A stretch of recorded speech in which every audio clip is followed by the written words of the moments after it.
Well, my name is DaeWha Kang, an architect, and I'm a designer. I'm originally from Korea. I was born there, but I was educated in America. And then finally, I've come to the UK for my professional career. So I've done a pretty big circuit around the world. When I was in secondary school, they were adding a new wing to our building. And they gave all the students an opportunity to follow along with architects. So I was maybe 17 years old, 16, and this architect showed up and I said, okay, I'm going to follow you around. And I really thought this looks like a really fun and very diverse profession. So it didn't actually begin with design. It was about all the different things. So I loved the way that he would sit down with all of the teachers in the school and talk about what they wanted. And then he would sit with the students. And then we went to the office and we can see that they're doing all this engineering and architecture. But it made me realize that architecture is something where it's never going to be boring because there's always another aspect of the process. Well, I think in America, Princeton, it's like a normal undergraduate. It's not a degree in architecture. So you don't actually choose your final discipline until halfway through. So when I went, I knew they had a good architecture program. They had a good engineering program. And I was also kind of interested in neuroscience, like computational neuroscience was an interest of mine. So I was taking classes in everything, in the sciences, also in architecture, also in engineering. And that was one of the things that really drew me to Princeton because it has such an incredible faculty and so many students in every single discipline. But the very first year when I was there, I had an introductory design studio, which was led by Elizabeth Diller. And it was she was very young, kind of early in her career with no buildings, just installations. And she really kind of latched onto me and really, she later became my thesis advisor for my final project. And I think this kind of first feeling of encouragement that I got from her has sort of propelled me along to continue. But Yale is different. Obviously, I chose Yale after I'd finished university. I worked for a whole year in New York to do some internship. And before I went to school, I knew I wanted to go back to Korea because I had been 2 years old. I went to America. So I spoke the language, but I didn't know the culture very well.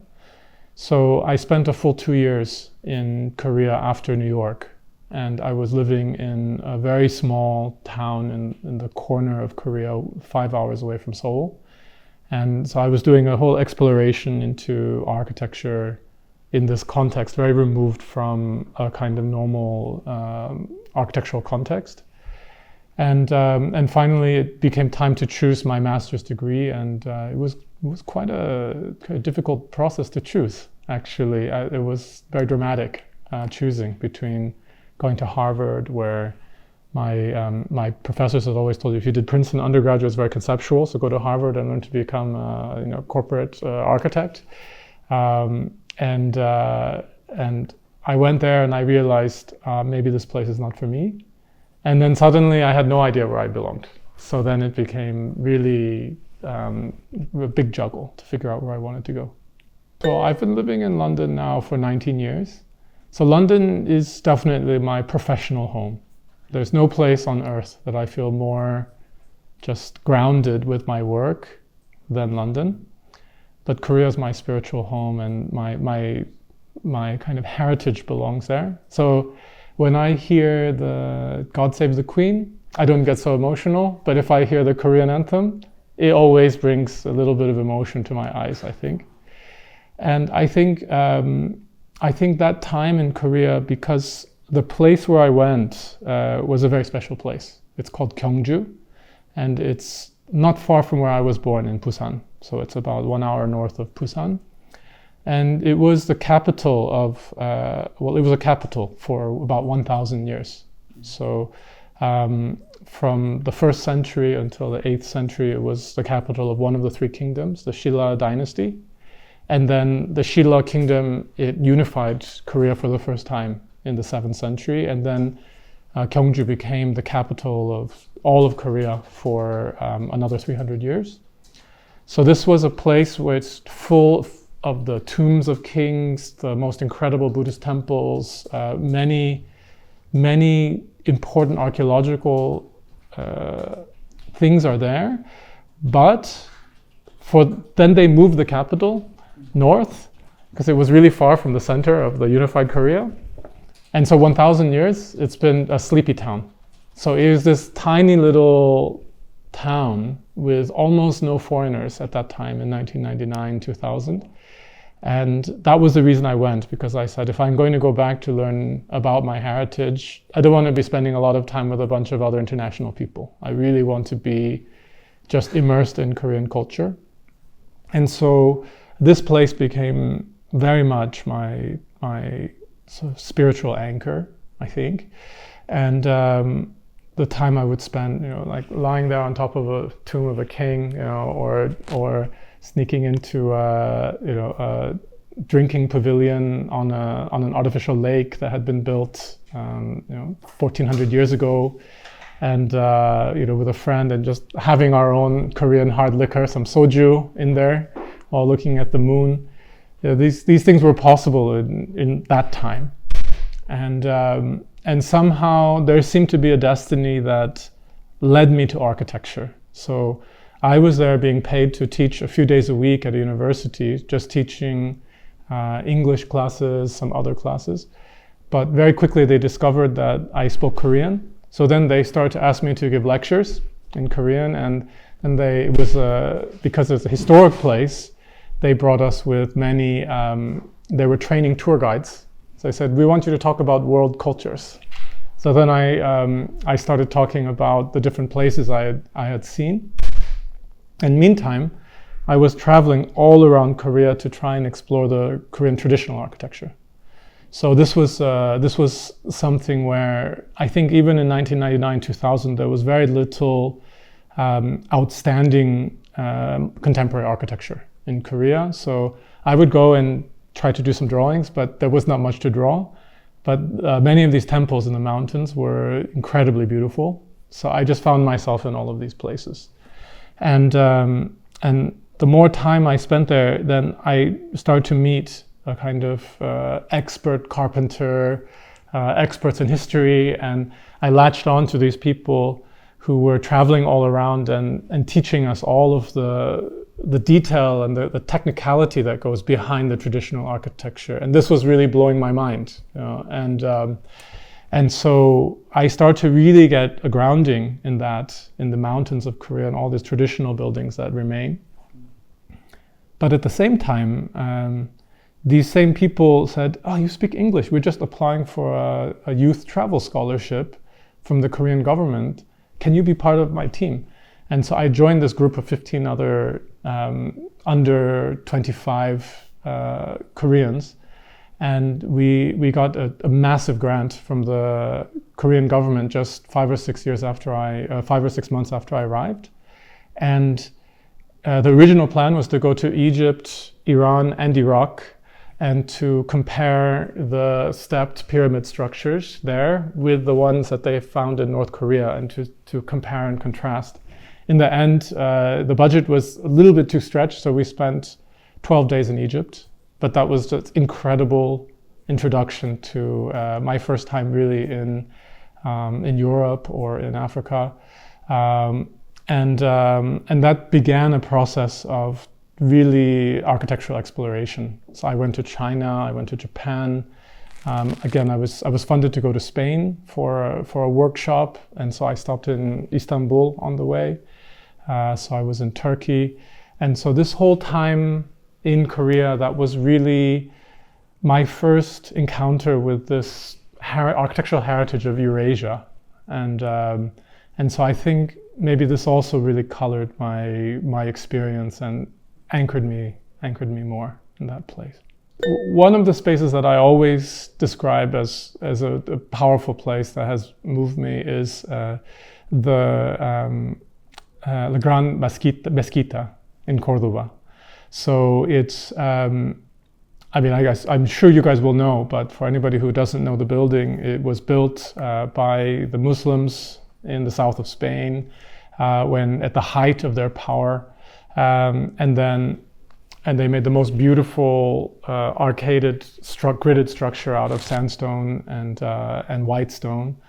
And then after the Muslims left in the end of the 15th century, then the Christians came in, and then they built a gigantic pure white cathedral inside.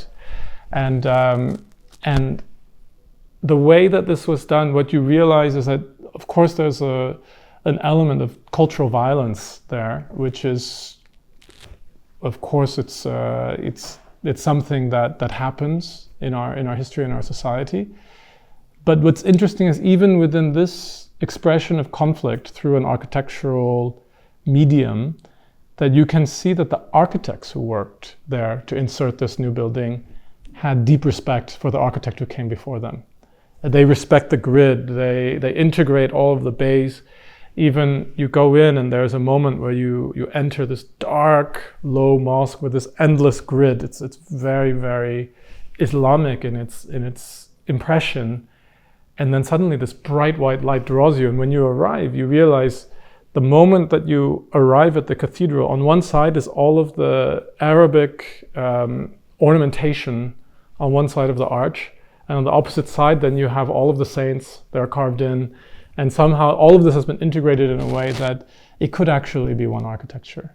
And this combination of the soaring height of the whiteness and the luminosity, and then the deep, dark, grounded nature of the gridded plan is something where I think both conceptually and spatially it's absolutely incredible. Yeah, I think definitely. I've had some very strong mentors through my career, and I think one of the things that I learned from my time at Princeton with Elizabeth Diller was this approach that no matter how you tackle a design task, that there's always an opportunity for a strong conceptual element or a layer of meaning on top. And that was something that, especially in her early practice, I think was very, very prominent.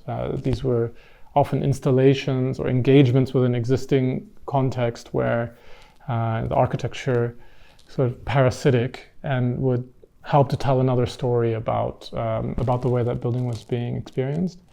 But I think really it was when I got to Yale that I had a great teacher called Alec Purvis, who was teaching at Yale for about 40 years. And he taught my first sort of proper architectural studio at Yale. So in my third semester there. So I was in my second year, and we've been doing many smaller exercises. And this was the first time where we were given a long period of time to design a single building.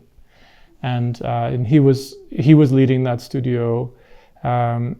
And I learned from him really so many things about what should be the attitude of the designer, what is the ethos, the combination of humility and real sensitivity to and respect to an existing context, to a brief, and at the same time a confidence to propose something very bold.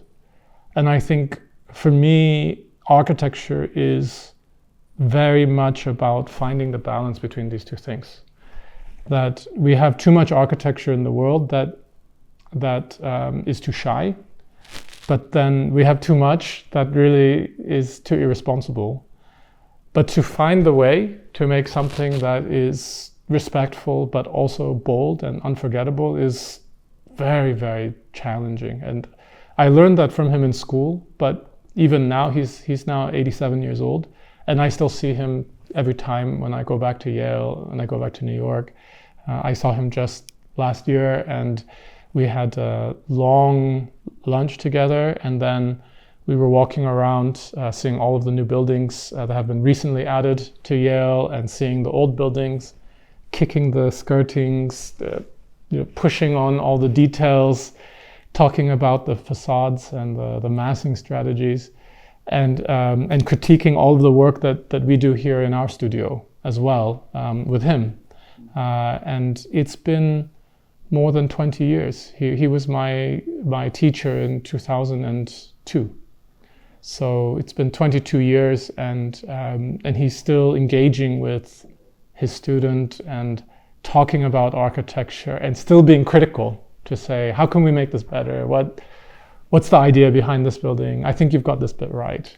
And I think it's about knowing how to be a human being as much as it is to know how to be an architect. Because I think my belief is that what we should be doing with our architecture is we should be shaping how people live, not just where they live to a certain extent.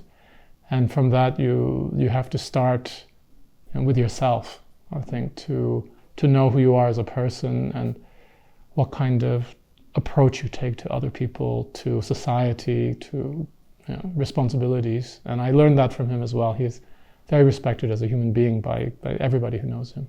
I was at Yale, and my great interest was in environmental sustainability. That was what I thought would be my contribution, that I would be finding a way to make the world slightly better. And I had a teacher called Patrick Bellew, who's the founder of Atelier 10, the sustainability consultancy here.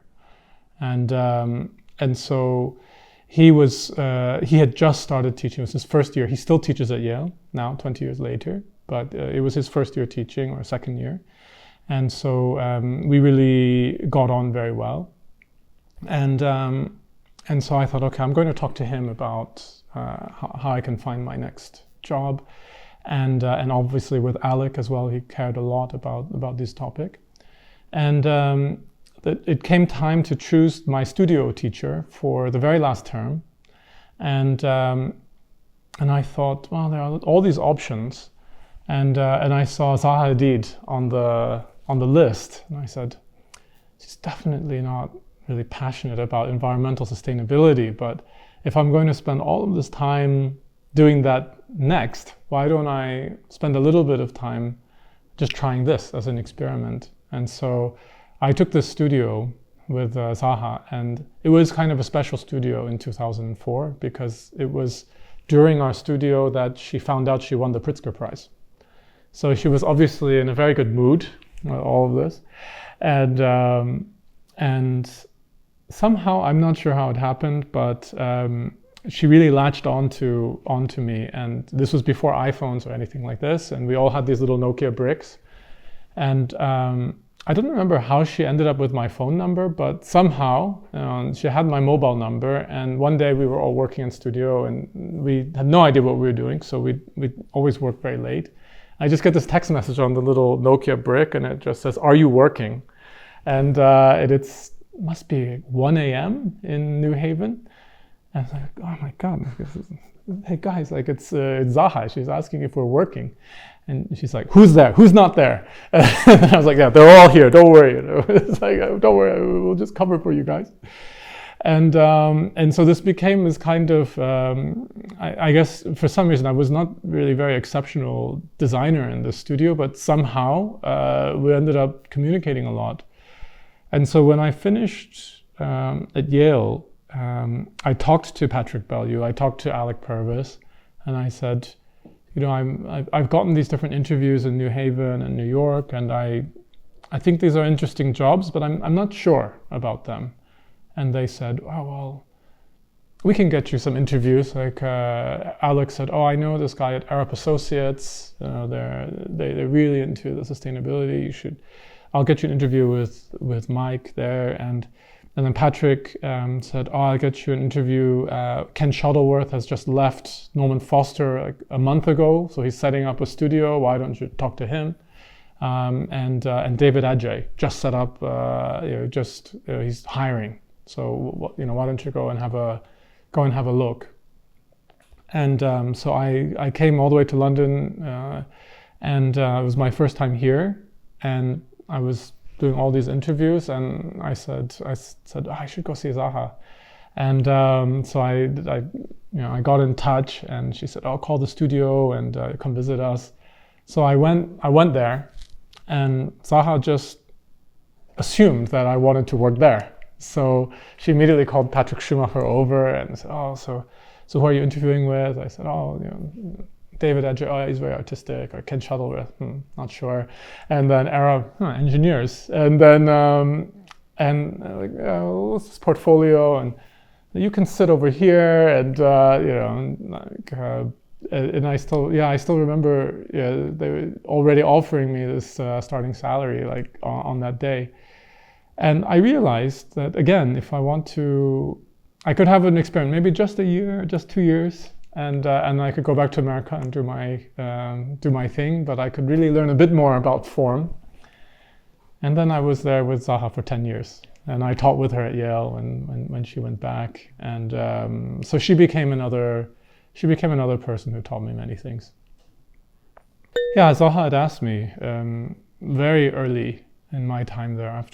After about a year and a half, I was running quite large projects, actually. And I kept on asking for smaller projects because I thought, this is a mess. It's really, I'm not doing a good job. And every time I would say, what do you think if I were a smaller project? Or maybe I could co-lead a project with somebody else. So you need bigger projects. And so she was just loading me and seeing how, I think it was one of her favorite things to do, to see how much load somebody could take. And at a certain point, I was getting comfortable with that and was really, really handling quite a few projects, working very closely with her. And she asked me, and it was, I think it must have been in early 2007, so just a couple of years after I'd arrived. What's your plan? And I was 31 or 30 at the time, I think, actually. And I just told her the truth. I said, "Oh yeah, I've always thought I would set up my own studio. I thought I should do this by the time I'm 35. So by the time I'm 33, I would just start preparing. I'd be like a very organized person, right? So, and not very strategic. Just telling my boss exactly what I'm planning to do." And she said, "Yeah, don't rush." Yeah. And I said, "Really?" And she said, "Yeah, I wish that I had gotten a bit more experience before I started my own practice. Might have been an easier journey for me." And at the time, I remember thinking, "Yeah, this is just a boss, just convincing you to stay." And so it was only later that I think I realized that actually I think this was genuinely the way she felt. But I had told her, I'm still around for quite a few more years, like 4 or 5 more years. So we just went along, and I kept on carrying different projects and working with her. And when the time came, 35, I won a very big competition in Saudi Arabia, and was the first LEED Platinum project that the studio had done. So I had kind of said, "Look, let me handle this competition. I really want to do it because it's environmental. And so we'll make the concept all from the environmental sustainability." And so when we won that competition, I was already 34. And then, so I had to decide, okay, am I going to hand this over and leave and start this studio on time? Or am I going to stay longer and actually build this thing? And so I decided to stay and to build. And so in the end, I was quite late with my plan. I stayed 10 years instead of 6, maybe 7. And I remember when I told Zaha and Patrick that now it was time. I felt like this project is completely on track. Everything is all the important things are done. So I really do have to go now. And I remember Patrick just, for anybody who knows Patrick Schumacher, he loves to talk, and Zaha was always very short with words. So he just went on this very long kind of, really like an essay about why the future of the world was in big practices, and how this is absolutely the wrong time to start off on your own, and this is never going to work, and you should stay here, and it's going to be amazing. And after, I couldn't really say anything. I was waiting for a chance to reply for about 10 minutes. And then at a certain point, Zaha just waves to him, and she just says, "You're never going to change his mind. He told me 7 years ago, this was his plan, and this is just a guy who's never going to change his mind. So just give up. And so that was it. And that was the way I left. But it was a very amicable parting, and what I had realized was that over the last couple of years that I was in the studio, that there were, especially in Korea, with some of the people that I had developed a close bond with, there seemed to be a very deep hunger of some of these people that I knew very well, who later became big mentors of mine and clients, to really want to work with me. And so I didn't leave having a project, and sort of arranging everything to leave. I was ready to just kind of go off and enter the wilderness. But it was true that the people who really, they had a deep connection with me as a person, and who somehow understood what I believed in and what I was trying to accomplish. They were all there to support me. And the first projects were in Korea, and very quickly the projects in London as well, they started to appear. And that started our journey 9 years ago. Yeah. This office, we've moved in January, just a few months ago. And it's very exciting to be in our space that we've been working on. We're very committed to adaptive reuse, and we do love building new buildings, and we do that. But obviously, for sustainability reasons, if you can find a way to make more from existing buildings, like we've done at the Old War Office, or like we're doing here, or what we've done at community headquarters in Korea, like all these projects, it's you're making more out of what we've already built. And this was an old Victorian warehouse, textile factory, and the people who own it are friends of ours, and they're a family, and they don't think of this as a short-term development. They have 4 children who are from age 5 until 12, and they're imagining that these children will also be owners of this building and will maintain it, and it will be kind of a legacy and income for them, in 50 years' time. So it allows us to think very much more long-term. And so all the public spaces that we actually design them to last 50 years rather than to last normally, 7 years or 10 years, what you would normally do in a building like this. And then it's a building that's more than 100 years old. So there's a history there. And that gives you something to respond to as an architect. There's a lot of fabric and fashion in this place, and so we took a lot of inspiration from textiles. And we're in Dalston, so we're creating a kind of patternized graffiti in the stairwells and the main entrances to give a sort of a feeling of identity, but in a kind of more rougher sort of Dalston kind of way. And we're just occupying this building, so it's very pleasant to be here, and you can see with the light, and the quality also comes from working in an old building, because the ceiling is higher than if we were working in a new build in London. It's very difficult to find a new build, but even this ceiling height. The home where I live is also used to be a piano factory, so the ceiling is 3.8 meters, 3.9 meters, and I think there's a real value to making the most out of these spaces and these times.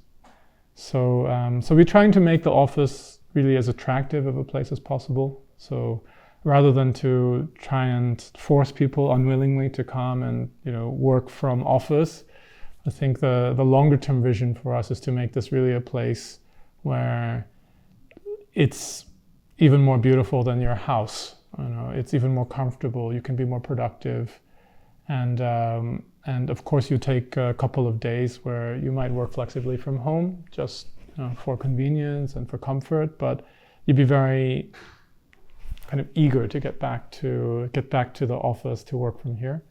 So I think that's a big part of it for us. Is when we're managing sort of like hybrid working to make sure that the office is really good. It's still, we're still unpacking, but that's going to be very nice next time you guys come.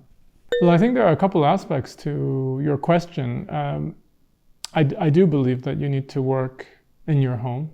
I think that, as I said, a practice begins with a human being, and each of the individual human beings who work and who design. And so I think you need to start with yourself, and then that extends from who you are as a person to what is your neighborhood, what is the place where you live, where do you come from. And there has to be a desire to make that place better. Because if you're always just looking externally, I think there's something ungrounded about that, I think. It's a challenging place to work, London. There's a very, very high bar to entry into the market here, and somehow, miraculously, as a small office, we've managed to do some like relatively established projects, like Christopher Wren Church or the Old War Office courtyard and pavilion. I think there are big opportunities that honestly I'm not sure exactly how we managed to do these, if it's not some kind of dumb luck. Yeah, we do work heavily on site. We're still on site at the Old War Office because we're adding some beautiful canopy shelters that connect between the pavilion and the main building, so the food will stay a bit more warm as it goes back and forth between the kitchen and the dining room. And I think that means that we'll be going up all the way to York to go visit Stage 1, who are the fabricators, and go and visit all the mock-ups and check all the finishes and the details. We're constantly on site down there, constantly on site at St. Andrews when we're under construction. And we're literally on site here every single day. So I think that is a big part of it. And what we love about, and this is something that was very similar at Zaha's office when I was doing my training, that there was a difference between the UK projects and the international projects, because you usually wouldn't use an executive architect if you're in your own country. It might seem a bit strange. So if you look at, for instance, the projects that have been done here, you will see that the attention to detail, the specification, it may have one extra level that you're able to achieve because you're on site yourself and you wrote every aspect of the final specification. Some of our day-to-day life is traveling. The project that I talked about before was in Saudi Arabia. This energy research center in Saudi Arabia was a big project for us, and we're now working actually inside that same building where the library building of this energy research center took so long to build that there were no need for books at the end. So it was actually sitting empty. And a separate client, the Ministry of Culture in Saudi Arabia, asked us, can you actually turn this into a museum for us? I think you know this building the best. We'd like you to find a way to turn this into a fine arts museum. And so we are on site there now. And so a part of our routine is also traveling onto site over there every month, once, maybe twice a month, and checking out the samples and looking at the details, building a relationship with that contractor. And I think, again, that's a different mode of working, because we're relying on local architects and engineers as well. We did write a lot of the specification, but the level of control is a little bit less. But the moves are bigger, and there's also something about extending your activity beyond your home, to do something for your home, to export your home culture somehow to other places. So I think that's also very exciting. I guess I've been teaching off and on for about 17 years. So since I was the co-teacher with Zaha at Yale, I was based there from day to day in 2007, and that was my first real experience dealing with a studio and students. I was a teaching assistant even when I was at Yale, so I was helping to teach undergraduates at the time, but during that time living in New York and teaching at Yale, then many friends teaching at Columbia, Pratt, going for reviews in these places, I found that I enjoyed this very much, and so here in London I started teaching at the Bartlett School, so towards closer to the end of my time with Zaha, and I was teaching a master's in urban design with Colin Fournier. And so we were teaching there for a couple of years until I set up the studio. And then I thought, for now, I need to really concentrate on finding a way to make the studio a success. So I actually withdrew from a full-time studio at that time. And since then, I continued teaching. I've done some teaching at the Istituto Marangoni here in interior design. In a much more lighter capacity, where there were people working with me who could go from day to day, and that was a wonderful experience as well. And interior design is a completely different animal, I think, and so that was very, very interesting, and continue to sit on juries quite often. And eventually, I think I would love to go back into the more full-time studio type of situation, and I think we are getting close to being, safe enough in the studio that I can maybe go back out into the teaching world. But it is very influential. And Juan, what you say about being taught by people outside of a university institution, I think this is extremely important. I think that there's an incredible amount of learning that happens from craftspeople. And I think that it would be very helpful, in my mind, if we could it would be very helpful to get craftsmen teaching architecture students, because there is a kind of conceptualization of architecture that has been increasing over maybe the last 20, 30 years, where I think there might be a lot of making and there might be a lot of designing, but I think there's something different between doing material experiments or making physical models from learning how somebody takes a boulder and they turn it into a floor.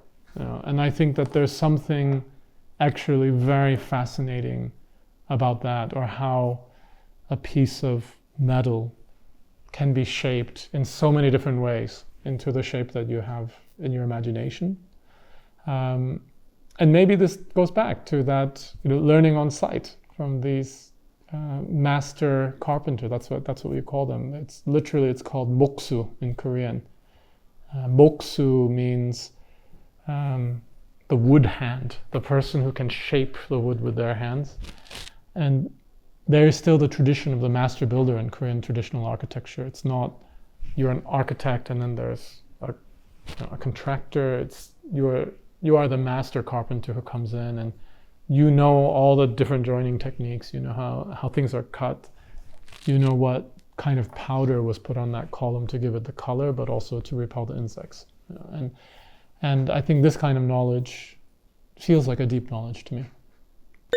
The most difficult thing to learn as a designer for me was how to simplify and how to reduce.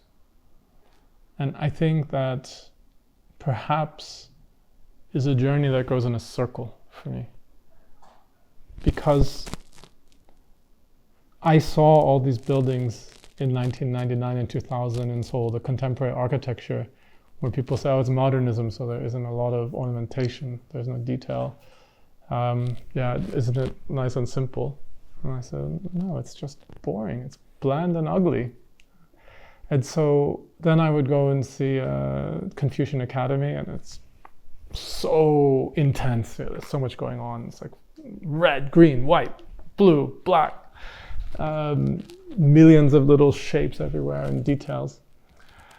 And well, okay, I mean, I don't know where I would begin to design an architecture like that at Yale. They'd probably think I was completely insane. But ultimately, I think this is something that I learned in this training that I had with Zaha, that expressiveness is, there is an important function to expressiveness, that almost all of the architecture that a non-architecturally trained person would find beautiful and would love has a lot of detail and a lot of richness and some kind of meaning. So this became a kind of movement towards maximalism and a feeling that we do need to have a lot of detail and texture and pattern. But I think it's not enough to be expressive.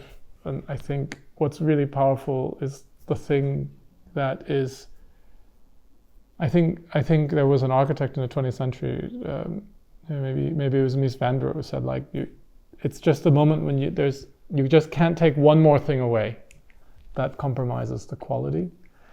And I think that for me, it's about finding your way to that simplicity after you found your way to something that is truly expressive. And I think that's not only about design, it's also about life, and it's about business practice. And looking for simplicity, I think, it's an ongoing search. I think it's going to go for a long time.